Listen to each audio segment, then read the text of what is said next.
Can you hear us, Dennis? Yeah, I can hear you, mate. I'm Can you good, hear mate. me? Can you hear me, son? I don't know if you can hear me. I Yeah, I can can hear hear you. you. That's better, bruv. That's better. Yeah, how are ya? Yeah, I'm all good. Sorry about that, mate. God knows why that was You, happening. you're good. Yeah, it's just the internet, mate. Bit of lost signal, bro. That's all. Yeah, But it's not too good now. how's things? All good, mate. Yeah, just getting through. How about yourself? How you been getting on, mate? Same as that. We've got all my gas having a drink and a barbecue out there. I'm just chilling. I'm chilling. I spoke to Johnny Garton the other day about you. He said that you proper train hard and that. He said he's unbelievable in the gym. Yeah, he's a proper nice bloke. So he does as well. He's a very hard trainer himself. He is. And you get on because you just come. You're only young, Dennis, and you've come out of nowhere, and you're just like, everyone. You turn everyone's head already. Everyone's looking at you. Like you look like the next big thing. You got this mad southpaw angle. You got that Prince Nazim sort of diving, bending down, unorthodox style. It's like, it's quite exciting to see a young fighter come out because you've turned over pretty young, haven't you? How old are you? Like 18, 19? How old are you now? Yeah. Just turned 19 in January, and I've had quite a good amateur career and stuff. And I'm a very hard trainer in that as well. I'm very dedicated. So obviously the ones who's more dedicated and disciplined, they got that extra step in it, that extra spring in their step. Just the ones that at my age don't mess about, don't they, and stuff, and they don't. Just if you take you, it could be 1%, and there's that extra 1%. I've got the edge over everyone. You know what I mean? That's right. I like that. I mean, I heard like Nigel Benn used to get up, and I think Mayweather does it as well. Trains at 4 in the morning because their mental approach is while people are sleeping, they're training. So everyone has that. All these champions seem to have this sort of little something they find in their mind that keeps them working harder. I mean, for me, I train late instead of in the morning. Like I train because you're fighting night time. You know what I mean? You got to be a bit realistic. So I'll say if I train 2 or 3 times a day, I'll wake up at 10, and I'll travel like quite fast to the gym. So say if I train at 11:30, strength conditioning at 11:30, then I finish that at maybe 12:30, 1:45. Sorry, double train, 12:30. yeah. Yep, 12:30, 1:45. I'll rest for half an hour. I'll do my conditioning with I'll do conditioning maybe about 2 o'clock, maybe 2:30. So and then I finish that hour's time. So 3:30 I finish that. I just get time to eat and my meal prep at 3:00. Then I travel from Romford to Bromley, which was another hour journey. Because you're with Al Smith, aren't you? Yeah, I'm with Al Smith. Yeah, he's good, Al. I know Al. He's a lovely fella. Very good. I'll train there maybe for 2.5 hours. Leave there at 6:30, maybe 7:00. 7:00, get home at 8:30, 9:00. You know what I mean? Every night. So I mean, people don't see the dedication that has to go into it, do they? They don't see that hard work. They see all the limelight on the night, but they don't see like the months and the mental attitude. So obviously I'm into the mind and that, Dennis. And I mean, I see you on an interview. Since I see you, I've been watching you for the last few months and that. And I see you on an interview talking about when you was a kid, your parents never knew you boxed or something, and you used to jump on it was something like that. You jumped on the train. Yeah. And they didn't even know, did they? You just had a love for it. I boxed when I was really young. My dad used to bring me to the gym called St Mary's Gym. I was only a baby, maybe 4 years old, 5 years old and that. But I used to sneak off to on the trains and that to West Ham Boxing Club at one point. Yeah. I sneak on the trains. I'd be about bloody 4 foot tall, about 11 years old, 12 years old, that on the trains. Surprised I never got kidnapped. You know what I mean? I've got a baby face now. Could you imagine? You imagine his there? Yeah. I look like a newborn baby. But he don't fight like one, that's for sure. And what happened? When did they find out then you was boxing? Did you have a fight? Or how did it all come about when the parents knew you was having on the slips? One time I missed a train, and I got home about 11 o'clock at night. He beat the shit out of me. That's how he knew. you put your hands up. Put my hands up. I grasped myself up. Oh, blinding. But I bet they're proud of you now, though, aren't they? Well, you just come through the amateur rankings and just smashed it, haven't you? No, definitely. Yeah. We're a very family-oriented family as well, so we're all very, very close. And I mean, we all live together. Look, my dad lives over there in that place. My brother lives over there. My other 2 little brothers lives in that little gaff over there. Oh, quality. Got my own gym here. Little gym. Oh, blinder. It's like So we're all a little side, you're you all know what I mean? together. That's quality. We're all together. We're very family oriented, you know what I mean? I love it. I So love that's it. And nothing like a family. did any of your other family box or anything, Dennis? My brother was very good. He gave up. He was a schoolboy champion. He Wow. boxed for England and that. He was very, very good. He got into the women and the partying, and he went the other way, Whatever way. unfortunately.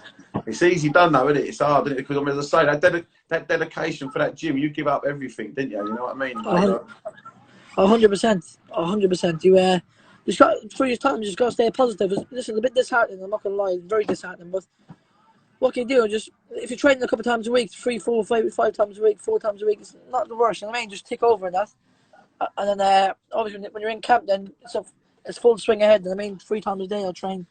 quality, mate. And I've got fun. what's the mindset behind it, Dennis? I mean, I'm big into big visualizing and like talking about this filters in our mind. And do you ever use a lot of visualizations? Do you ever see yourself as was you already seeing yourself as a champion since you was a kid? Have you got the visions of world championship? Is that what you've already visualized? I jog around along the road, and honest to God, this is God's honest truth. Since I'm 11 years of age, I had the exact same vision in my head. I visioned every world title around my waist when I'm jogging, and for some reason I visualize it every time. I have no doubt in my head. I have no doubt that there's not a band in my head that is good enough to lace my boots. I think no one has no doubt when they see the way you're going. It's like I studied like a lot of good fighters' mindsets, and like Muhammad Ali, yeah, he was 12 years old when he said he first started visualizing. He said the same thing as you. When he'd be out running, he'd be visualizing being well tight, holding up the belt. Connection's gone. You know, wait, I think it's your connection gone this time. Yeah, got you. I think my one's. So yeah, Muhammad Ali, yeah. When I think about him, he was 12 years old. And he said that he used to visualize himself being world champion since he was 12. So time he got to the Olympics when he was 18, he said, I've been visualizing when I'll be running, when I'll be on the ropes, when I'll be on the bag. It's like I'll be holding up the belt, knocking people out, buy mum and dad a house, having the fancy cut clothes. I'll be visualizing it all, yeah. And he said, time I got to 18, he was in the Olympics, and he wins the Olympics in 1960, yeah. And he says, he wins the Olympics in 1960, and he said, I'm the greatest, yeah. I am the greatest, he says. And because he already created this vision of what he was, he see it so many times, he started feeling the emotion, do you know what I mean? So he said that he wanting to be, he didn't want to win the Olympics, he expected it. Because he'd been visualising being world champion, he see right through the Olympics. That was just a part of the journey. He's already seeing through it, do you know what I mean? Yep. And that's a powerful mindset, isn't it, Dennis? You know? No, 100%. Even like when people say about British titles and that, to be honest, I don't mean this in the cockiest way. Honestly, you can love me for it or hate me for this, but no, the belt, the British title belt, don't mean nothing to me. The Southern Area belt, I wouldn't wear it around my waist. You know what I mean? I love it. I love it. It's the God's honest truth. It sounds cocky and mate, but it don't. What do they say about mine? To me, it don't. Because I studied them. I modelled the mind of greatness, yeah. And all great people, all in the elite category. Your Conor McGregor's, your Muhammad Ali, your Richard Branson, Steve Jobs. All these people out there, they have higher standards, and this is what you get. You get a lot of boxers that visualise themselves at British title level, and they struggle to get there. Then once they get there, it all goes wrong because they don't create this vision of the next goal. Where you're seeing straight through it, and I love the way your honesty is like, well, it don't matter to me because you're so big pictured. You've created this vision in your mind, and this is what I'm trying to teach people through this time. Why they're going through hard times. It's like if you apply it to boxing, if you apply it to your job, if you apply it to your marriage, if you apply this visualization practice to seeing what you want in the future, you start to get this pulling feeling that starts to magnify it like a law of attraction or whatever you want to call it. But it really works, like listening to you there. I love it. I love listening to you. If you believe you achieved it, that's the way I think of it. And honestly, I can genuinely, right now, I can even picture myself wearing all the belts. I swear to God, I genuinely can. That's not that in your mind. 100% believe you, mate. And how did you get your style? How did that? Was it just you box the way you feel? Because you got a lovely style. I boxed that up my whole life. It's just the way I boxed. And to be honest, I ain't lost amateur fights since maybe, I think I was 12 years old. 13 or 12 years old, I ain't lost a fight. And to be honest, the fight I did lose, if I'm being honest with you, so you lose. But I was out in Russia against a Russian, and I absolutely jabbed the face off him. And to be honest, got robbed of living the divine life. Yeah. Really bad. And I have another loss that I avenged it in my last amateur fight. I avenged him twice in a row. He beat me when I was 11 years old. I come back, I beat him when I was 12. Give him 2 standing 8 counts. I boxed him again. in the youth ABA finals. My last amateur fight. His name was Cameron Paul from Pinewood, and I absolutely punched his head in, to be honest. I run at him like a raging bull, and I punched the brains off him. I love that. Did you see the one I posted earlier? Then the one I posted earlier on to advertise you coming on. Yeah, I've seen it. Your debut. It's brilliant, wasn't it? And It was a speaks good one. phenomenal, mate. Even that kid I fought at the weigh-in. He looked at me.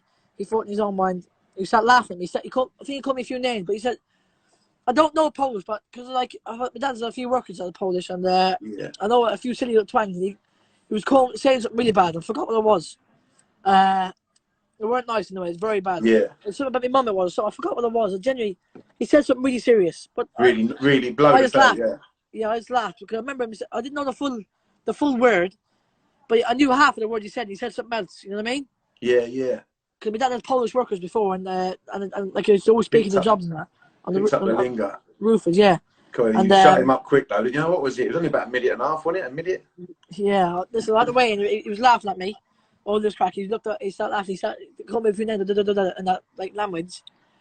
And I instructed him, wait till tomorrow. I said, I'm going to sort you right out. I said, and I don't think you understand me anyway, but still. You showed him what you meant anyway, didn't you? You showed him. Yeah. Who's your inspiration, Dennis? Who's your inspiration for boxing? Who's your your influence? Who's like your favourite boxers? Favourite boxers? Edwin Valerio. He's one of them. Yeah. Andre Ward. I like Lomachenko an awful lot. I wouldn't say he's my favourite because he's definitely one of the greatest, but yeah, I like him a lot. It's going to be Andre Ward, Sugar Ray Leonard, and Edwin Valerio, I reckon, and Terence Crawford. Top 4 for me. Oh, lovely. They're my top 4 names. I love Sugar Ray Leonard's footwork was beautiful, wasn't it? Just his hand speed was just phenomenal, wasn't it? Unbelievable. You got that speed though. The way you come out the other day on that was mustard.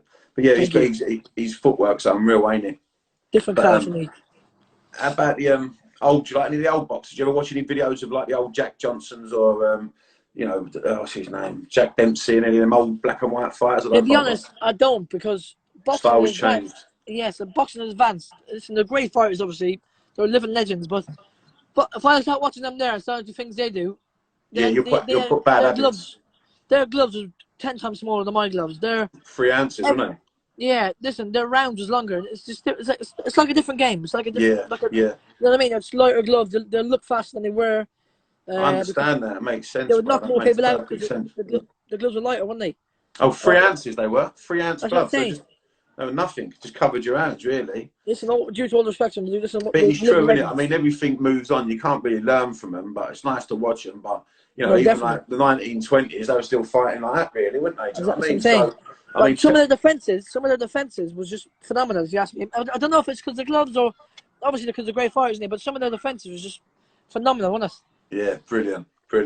Yeah, I love watching the old fights. The old Jack Dempsey's one of my old favourites. I like them. Yeah, great. They were just mental, weren't they? Like Marciano and that. It was just toe to toe, wasn't it? I think boxing got more elegant and more classy once Muhammad Ali kicked in, because definitely he was the first man to step backwards. And they all in the Olympics. People don't realise what he'd done in the Olympics. He started stepping backwards, and they were going, "Boo! Stand and fight like a man, you yellow," and all that. And he said, "I'm too pretty to get hit." And everyone was like, thought he was a nutcase. Like they didn't like it. But all of a sudden, he started stepping backwards, knocking them out. And people started thinking, after 200 years of boxing, now that's a good idea. I hit him, I don't get it back. You know what I mean? It took him 200 years to figure that out. That's what I'm saying. Look at Floyd Mayweather, mate. It was the man, wasn't he? Listen, love him or hate him. Yeah. He was a man, wasn't he? Listen, he didn't get hit. He took no punishment. He talks, he don't slur his words. He ain't punchy. Yeah, it's true, isn't it? About hit, not get hit. Look at all my pro fights. I think I got hit 2 shots. My second fight, I mean, last fight I got hit, but not like really big shots. But my second fight was a bit big. I'm not gonna lie, but only 2 shots. 2 shots. That's brilliant, isn't it? 2 shots. Yeah. What's your next? What you got coming up? What's your vision now? What's your first ones you're going for? I had a very tough African lined up. It was very, very tough. He had 21 fights, 18 wins, 11 knockouts or something. Would have been a good step up for me. I can't mention his name. Yeah. I'm not really allowed to, but no, that's fine. That's fine. I understand. Yeah, it would have been a good step up for me. And but after that, I was going to fight for a title. on the Carl Frampton undercard with Jamel Herring, and then Carl Frampton, oh lovely. yeah, and then the Fury undercard. And hopefully that still goes forward. And then when you're thinking about the title, like the other title shots later on, what do you think next year you start getting British? Next European? year, I'm too young for him. And I'm old. You can't fight for him. Oh, okay. I've asked like Ricky Little, who's the Southern Area champion. He said no way. He said he ain't fighting me. I asked Lion Walker, who fought for the English title and now is Southern Area champion, weight above me. He said no. I asked Prince Patel, who's got every plastic belt in the book, and he said no. He's a 24 fights, lost one. Wow, that's a lot. You know what I mean? That's Prince Patel. He fought for an IBO world title. Like, that's so you just got to quickly show your standard off fast then to get them opportunities open. But you got to pick the right fights at the right time, and you got to pick the fights that suit you at the moment at this young age. You know what I mean? Definitely. And to be honest, I think what's your rituals though? I mean, to have that sort of mindset at such a young age, it's powerful, mate. So what do you do? Like you said, you visualise when you run. Is there any other little rituals you do every time you run? You visualise the world title. Is there anything else you'd say? Listen, my family's good. Listen, as I said, I'm very family orientated. My father, I like to make him proud. My mother, obviously my wife. I mean, so at the moment, it's all I know. You know what I mean? So I'll never lose. That's it. Simple as that. I love it. I believe you, Dennis. I can't wait to see you. Can't wait to see you back. When you're looking at getting back out there again, when do you think you're going to get back out there? I'll jump on them stones right now. We'll have a scrap right now in a second. As soon as possible. I've got a few messages here. Someone's put Turkey versus England, and someone's put Big Dennis, future the champion. So you get a few nice comments in there. Yeah. Everyone, I think everyone knows you're going to go far, mate. It's your amateur career was fucking unbelievable. So the visualizations that you're doing is just the same as every other champion, man. They're all big into visualization. Mohamed Ali, I've had him on here. Conor Ben, he's got a good mindset. Love Johnny Garton, good guy as well. But I don't think, personally, honestly, I'm not just saying it, but in England, I don't think there's one fella who's who's got anything I have. I don't think. Honestly, I don't. I think I'm fast. I'm strong. I'm clever. I got good feet. I got fast hands. I got everything that I got the tricks of the trade. I got everything I need to have. You know what I mean? And that's I think everyone I speak to says it. They're all looking forward to seeing your career. I got a good chin, which I proved in my second fight. So I don't think there's anything else to prove. Just keep training hard, keep my feet in the ground, and just proving it. That's it. The proof's there. Just showing it off. Let's put this. How long before actions speak louder than words? We've got a question from Chris saying, how long before you reckon you hit British? You said you're too young now. What do you reckon? Another year or two? 1 year, yeah. Another Not year, even a year. right, yeah. 11 months. It's lovely. Great, Dennis. I'm coming for the big boys then. And what do you reckon? What's the future hold for Dennis? Would you obviously one day you got the Vegas thing in your head, you got the visions for that in the future, anything like that? I think I'm already on that, another Fury on the card, I think. Are you really? No. Oh, that'd be so, sick. yeah. That'd be absolutely sick. You've been there before, Dennis? I ain't been there before, no. Oh, you'll love that, won't you? Got to show the Americans what I'm about in that. Definitely, mate. Definitely. That's where the money's at. The paper's over there, isn't it? The Yanks. But it's beautiful, isn't it? I mean, to fight in them arenas must be a dream as well, like the MGM Grand and all that. Definitely. Just listen. I get the fans who want to see it. I'm exciting. I'm clever. I don't take no risks, but I'm very exciting. You know what I mean? The fans want to see knockouts, and thank God I deliver them, don't I? You fucking do, mate. You fucking do. That's for sure. And them kids have never stopped. Even that last fight, I never stopped them. My second fight and the last fight, I never stopped. The kid come in 2.8 kilos overweight, Nicaraguan. They're tough. Listen, they're starving with the hunger over here. None of them got no money. They're big grown ass men. They're big massive men. Yeah. But they're not only big men. I wouldn't worry about that. But they come in, which ain't fair realistically. Nearly half a stone. You know what I mean? Yeah, it's nearly half a stone now. Yeah, definitely. They're holding the shots because I'm a good body puncher as well. They're holding the extra bit of weight holds the shots for them. You know what I mean? Yeah, it does definitely. And that second fight again, I give away 2 kilos. It don't sound like a lot, but in my weight, it's a big difference. I mean, I'm bantamweight. You know what I mean? Yeah, definitely. Again, in Birmingham Arena, I give away 11 pounds or 12 pounds. Has Dennis got any pre-fight superstitions? That's a good question. Great boxers love learning from him. Superstitions. Boxers love learning from you, someone just said. Do you have any superstitions? What's that mean? Superstitions? That mean like Superstitious, like superstitious, you know, like, oh, are you superstitious? I can't remember, brain's gone dead. Superstitious is like, do you want to fight someone or worry about something. Superstitious. Your brain's gone dead. How can I explain that? Yeah, I'll have my to brain's Google gone that. dead and all now. I'll put you on the spot, don't I? You know, a bit. Oh, I can't even think how to put that in words.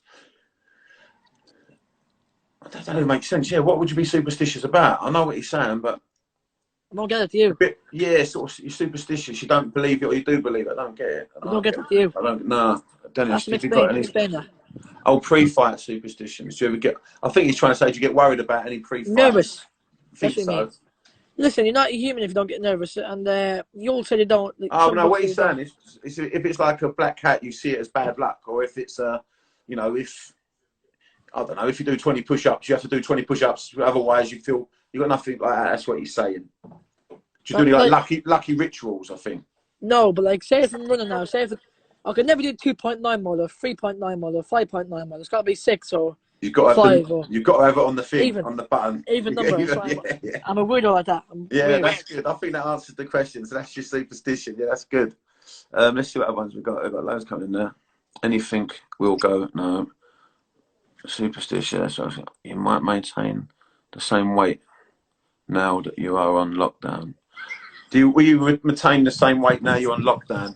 And what are you going to keep the weight off? How are you going to keep it off? Well, you got your gym next door, and I think you said already. I got a gym. I'll just take over, and I got nutritionist Paul, PRP nutritionist. He's very, very good. His name is Paul. He does my nutrition for me.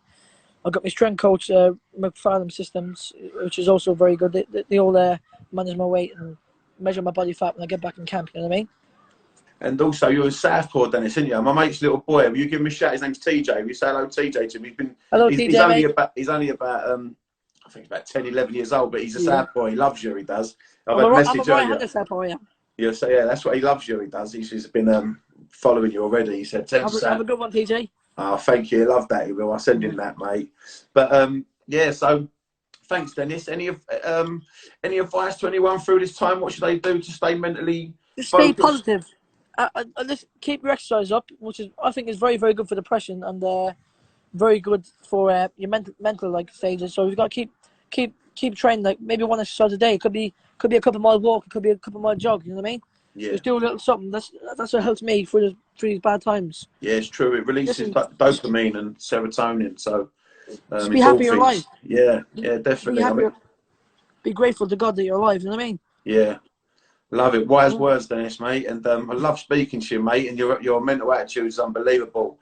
Focus. I mean, if anyone who's been following me for the last few weeks on lives, you know, I've been talking about visualizations. I mean, this young man's at the beginning of his career and he's talking like he's already a world champion. And that's what I've been talking about all week. You know, I've had like Wayne Lineker owns all these big clubs. He used to visualize owning the Lineker bars on O Beach, and then, you know, Dame Kelly Holmes have had on here. She was got double time gold medalist. She said she'd been visualizing that since she was 14 years old. So it shows you that once you get that, you have to keep repeating the images. So anyone out there, while you're at home, write your goals down. It doesn't matter what it is, even if it's a new house, a new car, or a new job, or getting fit. You know, keep visualizing your goals, write them down, and you know, you can see it works. The proof's in the pudding. All these. Believe you'll achieve. Believe in you'll achieve, wouldn't it? Believe and achieve. That's exactly it, bro. Definitely. That's what I believe in personally. If you believe you achieve, if you don't believe in it, it's not going to happen because it just ain't going to happen, is it? It's impossible. I mean, Henry Ford, you know, made Ford Motors. He said, "If you believe you can, or if you believe you can't, you're right." I love that saying. If you believe you can, or if you believe you can't, you're right. You're going to be right. It's true, isn't it? No, 100%, definitely. 100%. Dennis, mate, thank you for taking your time out, mate, to come and speak to us. So sorry, mate, I was late. I apologise for being late, mate. It's easy done, isn't it? Hour difference. But listen, mate, thank you so much, mate. I've been following your career. I've been following your fights. I can't wait to see you. Can't wait to that day you sit up the world title, and I'm going to show this video to everyone to go, here, look at that. I hope you'll be sitting ringside, Robert. I hope you'll be sitting ringside, mate. Fucking real ready to show him, mate. Ready to show him, son. I do apologise for being late, everyone. Listen, I'm travelling. What can you expect? I mean, we're all late. Thanks, Dennis, mate. Cheers, Robert, Thank you so much. God bless you, brother. Bye, Take it easy. Bye, mate. Bye-bye. What a lovely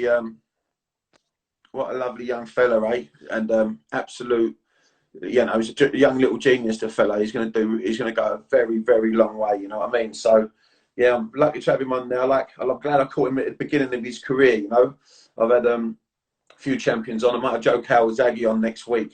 Fingers crossed. I'm waiting for him to come back to me. He said he would, so we'll see that out. And yeah, let's see how it goes. And yeah, take notice of him. Keep visualizing, guys. Keep it real. Keep thinking of your future. Keep creating your goals. Keep creating your next victory in your life, whatever that may be. As I say, to weight loss, to gaining money, to whatever it is. Yeah, everything gets made twice. Everything gets first created in the mind as a thought, then it gets created outside here in reality. Yeah, it gets made twice. Thoughts literally become things. And have a good evening, guys. Thank you for tuning in to me, Dennis. Really appreciate it.